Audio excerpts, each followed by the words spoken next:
कार्यक्रमाचा शुभारंभ होता आणि आजच्या या विशेष महत्त्वाच्या कार्यक्रमाला, शेतकऱ्यांच्या कार्यक्रमाला सर्वश्री असलेले आपल्या सर्वांचं नेतृत्व देव माणूस आदरणीय नवलशेठ शेरकर, आदरणीय सोपानांना असतील, सन्माननीय स्वर्गवासी नारायण शेठ पानसरे असतील, स्वर्गवासी आमचे आजोबा आबा काळे असतील, आमचे पिंपळवाडी गावचे सुपुत्र आणि त्यावेळेचे पहिले विघ्नरचे व्हाईस प्रेसिडेंट दत्तू शेठ लेटे असतील, वसंत पाटील काकडे असतील, आदरणीय बोरीचे जाधव पाटील असतील, सुभाष जाधव पाटील, स्वर्गवासी आदरणीय बाळासाहेबजी खिल्लारे, या सर्व लोकांना मी प्रथमतः त्यांच्या स्मृतीला अभिवादन करतो, त्यांना भावपूर्ण आदरांजली व्यक्त करतो. कारखान्याचा इतिहास हा अतिशय संघर्षाचा राहिलेला आहे. शेतकऱ्यांनी आपल्या घामाने आणि कष्टाने या विघ्नरची बाजू सतत उभी केलेली आहे आणि त्याचं नेतृत्व शेरकर परिवाराने आतापर्यंत करत आलेलं आहे. या कारखान्याचे आजच्या या महत्वाच्या कार्यक्रमाचं जे शुभारंभाची जबाबदारी ज्यांच्या खांद्यावर आपण सर्वांनी दिली, लोकसभेचे संसद रत्न आणि आपल्या जुन्नर तालुक्याचा अभिमान आदरणीय खासदार अमोलजी कोल्हे साहेब यांची उपस्थिती या ठिकाणी आहे. खरं तर एकदम साधा व्यक्ती मला आमदार केला, ज्यांनी आपलं कार्यकर्तृत्व उभं केलं, विकासाची गंगा ज्यांनी आणली, डॉक्टर आणि शिवनेरी भूषण ज्यांच्या पाठीमागे आता उपाधी लागलेली आहे, ते लोकनेते आदरणीय बाळासाहेबजी दांगट. व्यासपीठावर या कारखान्याचे सन्माननीय चेअरमन आदरणीय आमचे मित्र सत्यशील दादा शेरकर, व्हाईस प्रेसिडेंट सन्माननीय अशोक दादा घोलप, त्यांचं सर्व संचालक मंडळ आदरणीय सत्यशील दादांच्या मातोश्री सुमित्राताई, निलमताई आणि व्यासपीठावर कॅम्ब्रिज रिटर्न बिलकुलही भ्रष्टाचार न करणारे राज्यातले पहिले सभापती आदरणीय संजयराव काळे साहेब,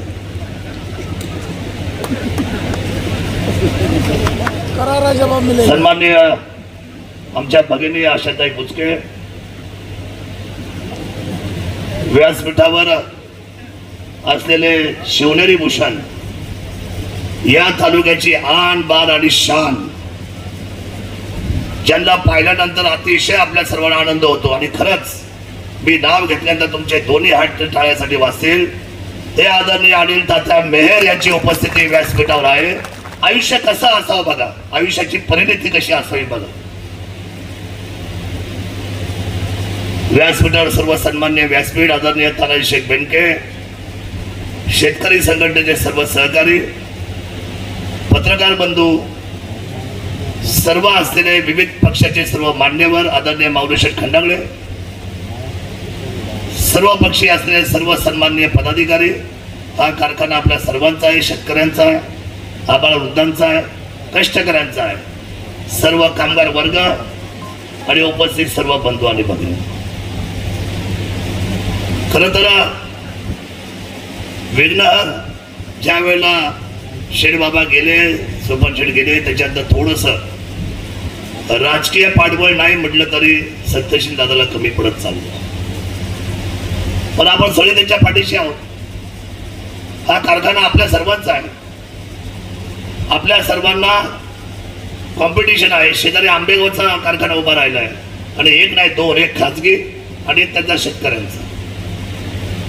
सुरुवातीला रामभाऊ एकच कारखाना होता, उल्हास शेठ, जुन्नर आणि आंबेगावचा पहिला एकच कारखाना होता.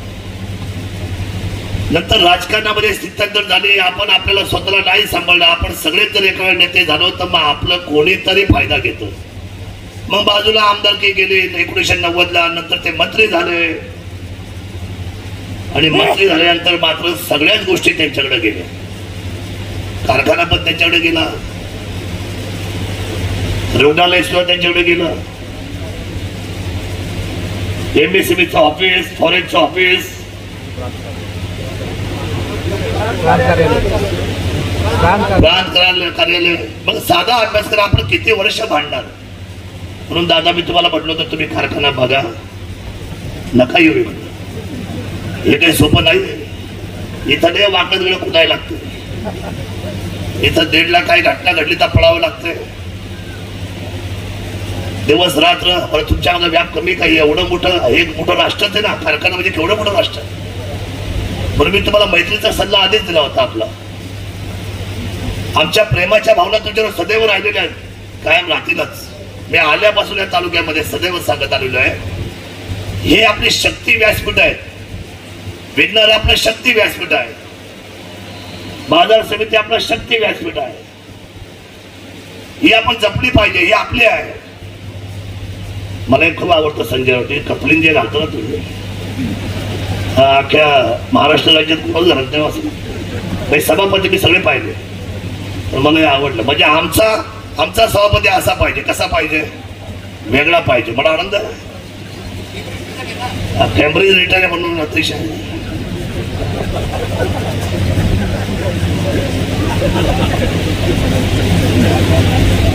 आपण सगळे एकच आहोत, खेळी मिळत आहोत. कारखाना हा जेव्हा चालू होतोय, अडचणी आहेत आमच्या स्तरावर. मी असेल, आशाताई असतील, आम्ही अजितदादाशी बोलू. त्याप्रमाणे आम्ही आदरणीय देवेंद्रजीशी बोलू, शिंदे साहेबांशी बोलू. पण एक मी तुम्हाला सांगतो, राजकारणाच्या पलीकडे मात्र जीवाची बाजी लावून शेतकऱ्यांच्या सहकार्याच्या कारखान्याला कुठल्याही पद्धतीचा आम्ही त्या ठिकाणी अडचण येऊन देणार काही असो.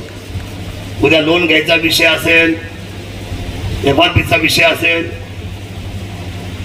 अनेक काही गोष्टी असतात ज्या कारखान्याच्या बाबतीमध्ये. मध्ये तुम्हाला माहिती आहे की इन्कम टॅक्सची नोटीस सुद्धा आपल्याला आली होती.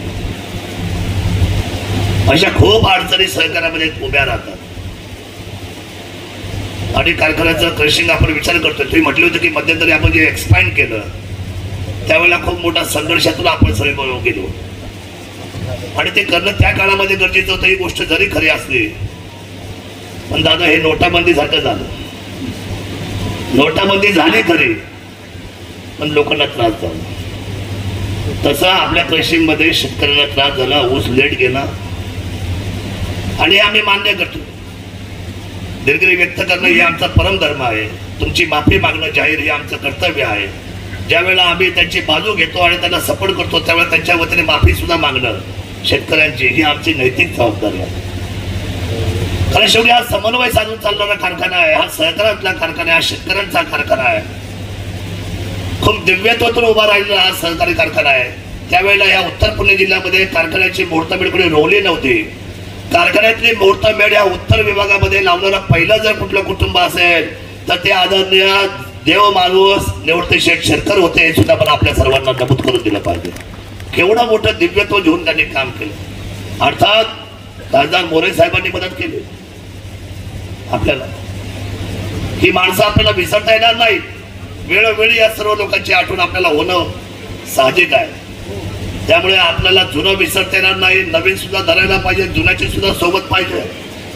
आणि या सर्वांना बरोबर घेऊन आपल्याला मात्र एकात्मतेची भूमिका घेऊन शेतकऱ्यांचा फायदा कशामध्ये होईल, जास्तीत जास्त बाजारभाव कसा मिळेल, आपल्याला मी एकच विनंती करेन कारखान्याची. मी बाकी काही बोलणार नाही, फक्त एक विनंती चेअरमन साहेब आपल्याला सिंगल विनंती करतो. आपल्याला बोर्ड ऑफ डायरेक्टर आपलं सर्व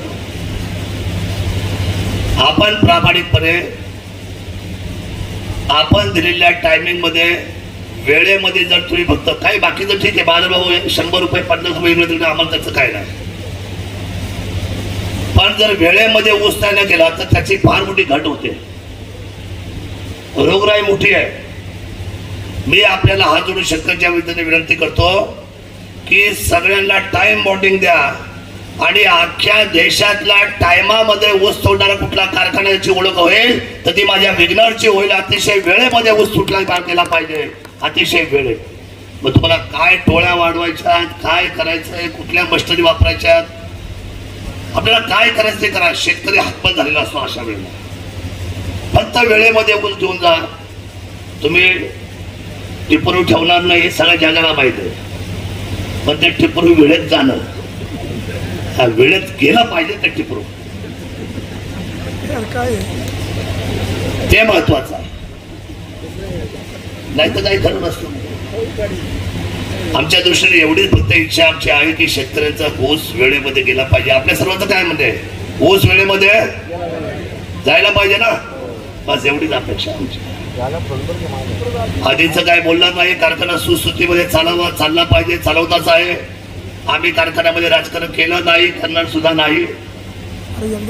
परंतु जिथे जे वाटतं की शेतकरी नुकसान होतंय तिथे तिथे मात्र ते बोलणं हे आमचं. नाही तर लोक काय म्हणतात, हे मॅनेज झालेले काय, आणि काळे साहेबनी मॅनेज होणारा मी नाही हो, मी कधीच मॅनेज होऊ शकत नाही. माझा स्वभाव नाही ना. आपला माणूस म्हणतात मला, शिवळचा श्रीधर म्हणतात मला, पण माझं नाव सोनवणे. तुम्हाला काही सोन्याचं दुकान बिकान टाकून देऊ का? ते म्हणले हे धंद्यात मी पडलो, खोट झाली माझी, मी वकील मी करून देतो ना. आणि तुमचा नंबर जर बरा नसेल तर माझा 22 लकी नंबर आहे की नाही. मी तुम्हाला सांगतो, मी एखादी बाजू घेतली ना बाजूला शेट, मी त्याची बाजी लावतो. आणि मी बाजी लावणार या बाबतीमध्ये, दिलेला शब्द पाळणार, जेवढे बोलणार त्याचं उत्तर सुद्धा न्यायिक व्यवस्थेने आम्ही करणार. कारण आम्ही शेतकऱ्यांची पुत्र आहोत. अंकुश शेठ, आमच्या भाळाला माती आहे शिवभूमीची. चालू झाले काम माझं, होणार न्याय निवडा होणार. पाटील न्याय निवडा आम्ही करणार. न्याय निवडण्यासाठी, शेतकऱ्यांच्या हितासाठी आमच्या आयुष्याची माती झाली तरी चालेल, पण शेतकऱ्यांचं सोनं केल्याशिवाय आम्ही राहणार नाही. एवढा विश्वास मी माझ्या जनतेला द्यायला उभा आहे. हे राजकारण होतील जातील, राजकारण आमचा पेशा नाही, पिंड नाही. आमच्या घरामध्ये कोण ग्रामपंचायत सदस्य नाही दादा, पण मात्र राजकारण बिलकुल सुद्धा सहकार खात्यामध्ये होणार नाही, कारखानदारीमध्ये होणार नाही. आणि ज्या बाबतीमध्ये आपल्याला काम करायला मी आहे, अमोल शेठ नाही म्हटलं पाहिजे, अमोल दादा त्यांची भाषणं फार प्रतिभावंत असतं ना.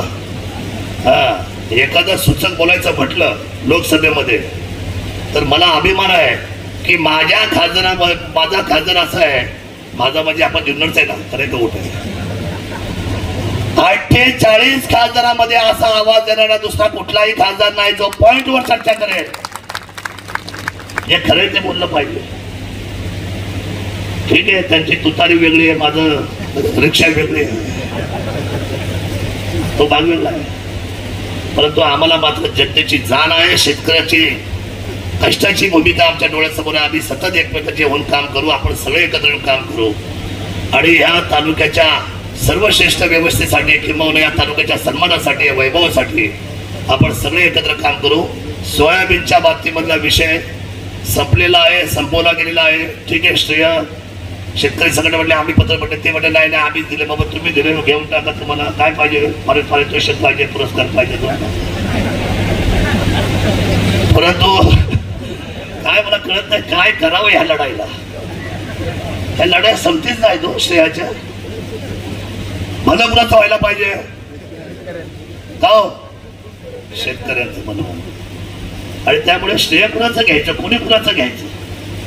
आता मी सुद्धा म्हटलं की त्या मीटिंगमध्ये आम्ही दोघं होतो, कोणी साहेब आपण विषय घेतला तर साहेबांनी करंटला डायरेक्ट सांगितलं, कोणी सांगितलं पालकमंत्र्यांनी की आम्हाला इमिजिएट उत्तर पाहिजे आणि पुढच्या 8 दिवसाच्या आतमध्ये आम्हाला ते सोयाबीन केंद्र जुन्नरचे. कोण म्हटले? तुमचे नेते म्हणजे आमचे पण नेते, ते पालकमंत्री तुमचे एकट्याचे नाही बरं का, आमचे पण. त्यामुळे या लढाया ज्या आहेत त्या सामूहिक असतात. श्रेयवादाची लढाई संपावी आणि जुन्नर तालुक्याच्या छत्रपती शिवरायांचं आणि ह्या विघ्नरचं, माझ्या शेतकऱ्यांचं नाव हे महाराष्ट्राच्या पटलावर एवढं यावं, एवढी या ठिकाणी भावना व्यक्त करतो. आपल्या सर्वांना या गणपाच्या निमित्ताने, या शुभारंभाच्या निमित्ताने शुभेच्छा व्यक्त करतो. जय हिंद, जय महाराष्ट्र, जय शिवराय.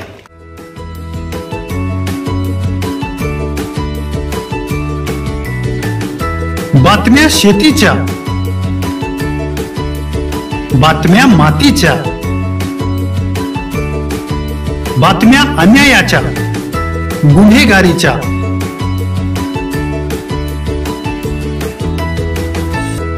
राजकारणाच्या आणि समाजकारणाच्या, शोषणाविरुद्ध बुलंद आवाज, जनसामान्यांच्या हुंकाराची गाज, सत्कार्याला प्रोत्साहन, दुष्कृत्याला अनुशासन, निर्भीड, निस्पृह, सडेतोड, बेधडक आणि रोखटोक म्हणजेच विघ्नहर टाइम्स. शोध बातमीचा, ध्यास सत्याचा. आपलं चॅनल, आपली बातमी. सबस्क्राईब तर कराच, पण बेल आयकॉनवर क्लिक करायलाही विसरू नका.